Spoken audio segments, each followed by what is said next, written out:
श्री गणेशाय नमो। आज हम बात करने जा रहे हैं ग्रहों के हिसाब से क्या दान देना चाहिए और दान देने और लेने में क्या सावधानी हमें रखनी चाहिए, इस बारे में इस जन्म कुंडली के आधार पर बात की जा रही है। सबसे पहले तो हम देखेंगे कि ओम श्री गणेशाय नमो। अब गुरु का ध्यान रखते हुए हम बात करेंगे अब यहाँ पे कि पहले तो यह है कि यहाँ पे लिखी गई सभी बातें की जो गणना है जन्म कुंडली के आधार पर गिनी जाएगी। इसे वर्षफल से नहीं गिनती होती इसकी, ठीक है। लेकिन यदि वर्षफल में भी ये योग आ जाए तो उस वर्ष से यही होगा, दूसरे वर्ष भले ही यह असर ना हो जन्म कुंडली के आधार पर, ठीक है। अब इसमें क्या है कि उच्च ग्रह वाले ग्रहों, जो उच्च ग्रह है वालों को अपने उच्च ग्रह की चीज़ों का दान नहीं देना चाहिए। इससे वो ग्रह मंदा असर देने लगेगा और नुकसान होगा, ठीक है। उच्च ग्रह वाले को अपने उच्च ग्रह की चीज़ों का दान नहीं देना चाहिए। इससे वह ग्रह मंदा असर देने लगेगा और नुकसान होगा। नीच ग्रह वालों को अपने नीच ग्रह की चीज़ों का दान लेना या उसे मुफ्त में लेना बर्बादी का जहर लाएगा। नीच ग्रह वालों को अपने नीच ग्रह की चीज़ों का दान लेना या उसे मुफ्त में लेना बर्बादी का जहर लाएगा, ठीक है। अब हमारे को कैसे पता चलेगा कि उच्च ग्रह कौन से हैं, नीच ग्रह कौन से हैं? तो उसके लिए यहाँ पे इसका बताया गया है जन्म कुंडली के आधार पे। देखिए, अगर सूर्य यहाँ पे एक में जो है उच्च होता है, ठीक है। सूर्य खाना नंबर 1, इसे खाना नंबर 1 बोलते हैं। जैसे यहाँ पे 1 लिखा है, 2 लिखा है, 3 लिखा है, 4 लिखा है, 5, 6, 7, 8, 9, 10, 11, 12, ये हमारे जन्म कुंडली के खाने हैं। तो अब पहला खाना जो है, खाना नंबर 1 में सूर्य को ओच माना गया है, खाना नंबर 2 में चंद्र को ओच माना गया है, 3 में राहु को ओच माना गया है, 4 में बृहस्पति को ओच माना गया है, 5 में कोई ओच नहीं होता और कोई नीच भी नहीं होता। खाना नंबर 6 में राहु और बुध को जो है ओच माना गया है। खाना नंबर 7 में शनि को ओच माना गया है। खाना नंबर 8 में कोई ओच नहीं है। खाना नंबर 9 में केतु को ओच माना गया। खाना नंबर 10 में मंगल को ओच माना गया है। खाना 11 में कोई ऊंच नहीं, कोई नीच नहीं। खाना नंबर 12 में शुक्र और केतु को यहाँ पे ऊंच माना गया है। अब ऐसे ही नीच ग्रह की हम जांच कैसे करें कि हमारी कुंडली में ये नीच है कि ऊंच है, ठीक है। तो अब ऐसे ही जैसे खाना नंबर ऊपर था वैसे खाना नंबर नीचे है। 1, 2, 3, 4, 5, 6, 7, 8, 9, 10, 11, 12। वैसे विद्वान लोग कैसे गणना करते हैं कि खाना नंबर में 1 में जैसे सूर्य ऊंच है तो उसका 7वां जो होता है वहाँ पे ये ग्रह नीच हो जाता है। अब वो कैसे, मैं आपको बताऊंगा अभी। खाना नंबर 7 में शनि जो है ऊंच था, ठीक है, था। अब खाना नंबर 1 में नीच हो गया। अब सूर्य 1 में ऊंच था तो 7 में नीच हो गया। ये 7वें का बता रहा हूँ मैं, 1 से जो 7वां होता है वो नीच हो जाता है। ऐसे ही चंद्र को देखिए, यहाँ पे ऊंच था, खाना नंबर 8 में चंद्र नीच हो जाता है, ठीक है। केतु खाना नंबर 3 में नीच है। मंगल खाना नंबर 4 में नीच है। खाना नंबर 5 में कोई ऊंच नहीं कोई नीच नहीं। खाना नंबर 6 में शुक्र और केतु को नीच माना गया है। खाना नंबर 7 में शुक्र को नीच माना गया है। खाना नंबर 8 में चंद्र को नीच माना गया है। 9 में राहु को नीच माना गया है। 10 में बृहस्पति को नीच माना गया है। 11 में कोई ऊंच नहीं कोई नीच नहीं। 12 में राहु को नीच माना गया है। ठीक है, अगर इसमें कोई समझने में दिक्कत हो तो आप कमेंट्स में लिख सकते हैं। अब देखिए, भाव 6 में चंद्रमा हो तो आम लोगों के लिए कुआं, तालाब, वावड़ी बनवाना। वावड़ी की मतलब क्या होता है कि एक राजस्थानी भाषा या कहीं पे वावड़ी बोलते हैं इसको। ये भी एक तालाब नुमा होता है लेकिन कुआं होता है, ठीक है, उसे वावड़ी बोलते हैं। प्याव तो आप लोग जानते ही हैं। लगवाना, किसी भी सार्वजनिक कुएं के लिए मरम्मत या बनाने में अपनी कमाई का अंश दान देना। ये खाना नंबर 6 के लिए है। खाना नंबर 6 आपको यहाँ पे जब हो तो, ठीक है, ये यहाँ पे बताया है। ये अगर हो तो इस खाने में अगर चंद्रमा हो तो उस आदमी को आपने क्या करना है कि इन चीज़ों से सावधान रहने के लिए बोलना है। उसको अपने कमाई का अंश दान नहीं देना चाहिए। अगर वो देगा तो उसे निसंतान कर देगा।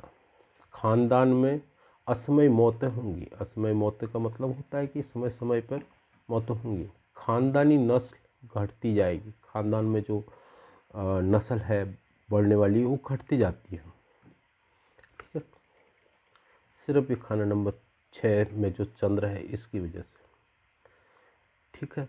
इस चीज़ का बहुत ध्यान रखना है क्योंकि आप सब लोग भलाई के रास्ते पे निकले हैं, लोगों का भला करना है, तो ये सारी चीज़ें बतानी है लोगों को कि ऐसा करके ऐसी सावधानी बरतनी है करके। तो शनि खाना नंबर 8 में हो यहाँ पे, ये देखिए ये 8 है यहाँ पे, ठीक है।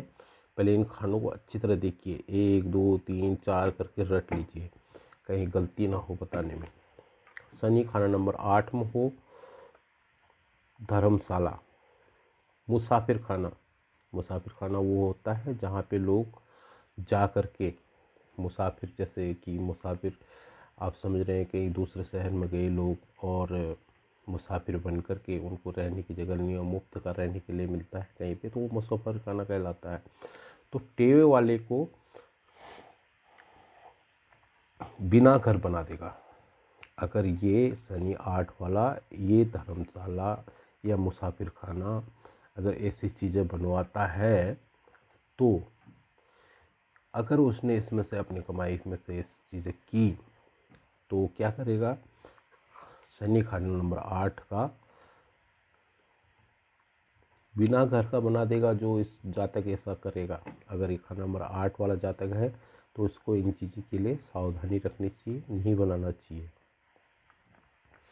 अब शनि खाना नंबर 1 में हो और बृहस्पति 5 में हो। देखिए शनि खाना नंबर 1 ये है और बृहस्पति 5 ये है, यहाँ पे निशान लगा दिया है, और 1 2 3 4 5, ठीक है। शनि 1 में हो और बृहस्पति 5 में हो, सूर्य की चीज़ों का दान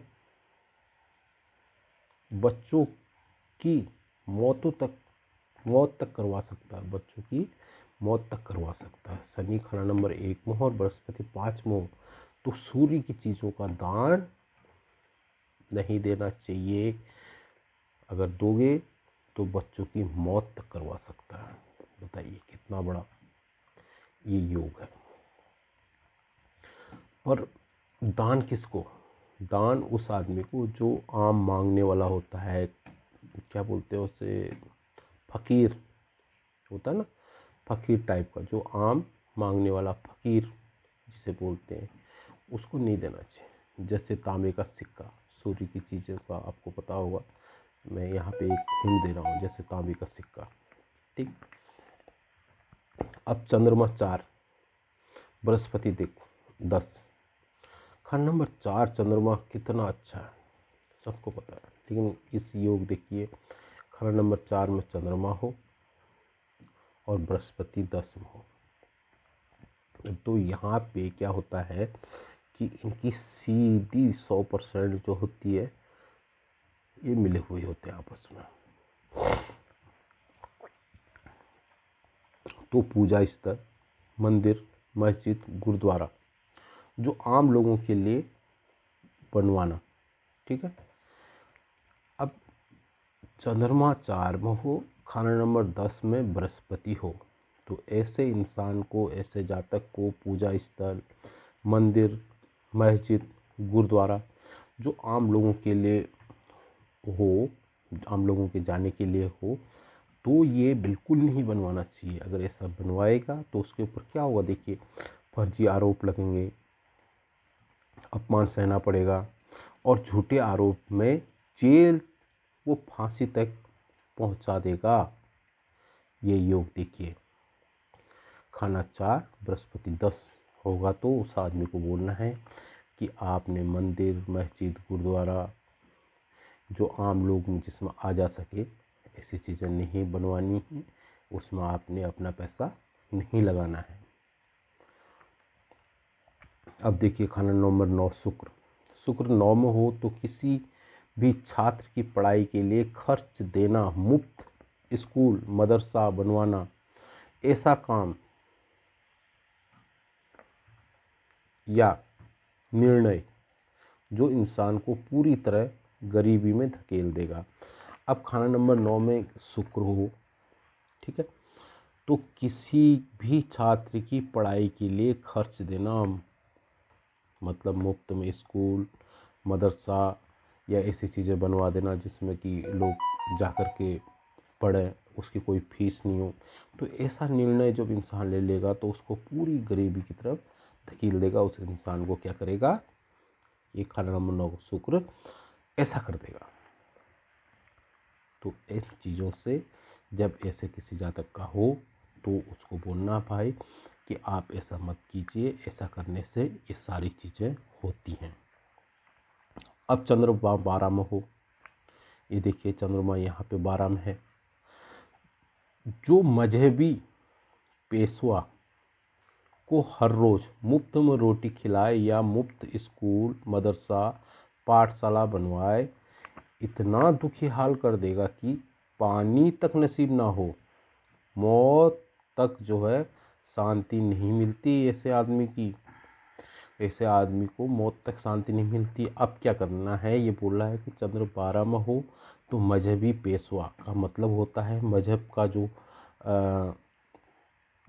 पेशवा, जो हम जैसे हिंदू धर्म में पंडित जी होते हैं ये, और मुसलमान मजहब में जो होता है मौलवी होते हैं, और ये अपने हर धर्म में अलग अलग होते हैं। जैसे जैन धर्म में मुनि होते हैं, आचार्य होते हैं, है ना, और क्रिश्चियन धर्म में पॉप होते हैं। तो इनके बारे में लिखा हुआ है कि उनको हर रोज़ मुफ्त की रोटी खिलाना या मुफ्त स्कूल मदरसा पाठशाला बनवाना इतना दुखी हाल कर देगा कि पानी तक नसीब ना हो, मौत या मौत तक शांति नहीं मिलेगी। शायद लिखने में कुछ गलती होगी, तक है, ठीक है। अगर चंद्रमा यहाँ पे हो, बृहस्पति 7 में हो तो धर्मशाला के पुजारी को, धर्म स्थान के पुजारी को, बृहस्पति 7 में हो तो धर्म स्थान के पुजारी को नए कपड़े देना लामबंद कर देगा, लावबंद कर देगा, लावबंद, ठीक है। इसका मतलब होता है कि लावबंद का मतलब होता है निसंतान कर देगा। अगर बृहस्पति 7 में हो और पुजारी को धर्म स्थान में, मजहब के पुजारी जो भी हैं, जैसे धर्म स्थान, हम धर्म स्थान बोलते हैं हिंदू में, और मौलवी में जैसे ये इन लोगों का होता है अपना, और सिखों का गुरुद्वारा होता है। इन चीज़ों में जो होते हैं तो उसको जो है बृहस्पति 7 वाला, ये देखिए बृहस्पति यहाँ पे हो तो धर्म स्थान के पुजारी को नए कपड़े नहीं देना चाहिए, अगर देगा तो निसंतान कर देगा ये योग। शनि मंदा, खासकर खाना 6 में हो, ये देखिए अगर शनि यहाँ पे है, शनि मंदा हो, भतीजे भतीजी को गोद में ले, ठीक है। अब बच्चों से प्यार तो सब करते हैं, कौन नहीं करता, लेकिन देखिए कि ये योग कितना गंदा है। शनि मंदा खासकर 6 में हो, भतीजे भतीजी को गोद में ले या शादी अपनी कमाई से करवा दे तो टेवे वाले का भतीजा भतीजी निर्धन दुखिया वो लामबंद हो जाएंगे। लामबंद का भी ऊपर बताया आपको कि लामबंद का मतलब निसंतान हो जाएंगे। इस चीज़ का ध्यान रखना होगा। खाना 6 में अगर किसी का शनि हो, यहाँ पे ये खाना 6 है। अब एक और है कि गोद लिया व्यक्ति मंदे असर के समय शनि की चीज़ें दान करे तो लाभ होगा। गोद लिया हुआ व्यक्ति मंदे असर के समय शनि की चीज़ें का दान करे तो लाभ होगा। अगर मंदे काम शनि करे तो तबाही का कारण होगा। अगर ये व्यक्ति, गोद लिया हुआ व्यक्ति, शराब पीने लग जाए, जुआ खेलने लग जाए, मांस खाने लग जाए, हरामखोरी करे, तो ये शनि मंदी की निशानी होती है। ठीक है, आज के लिए इतना ही। जय माता दी। आप सभी सुखी रहें, भगवान आपको खूब उन्नति दे, सुख दे, तंदुरुस्ती दे। जय माता दी।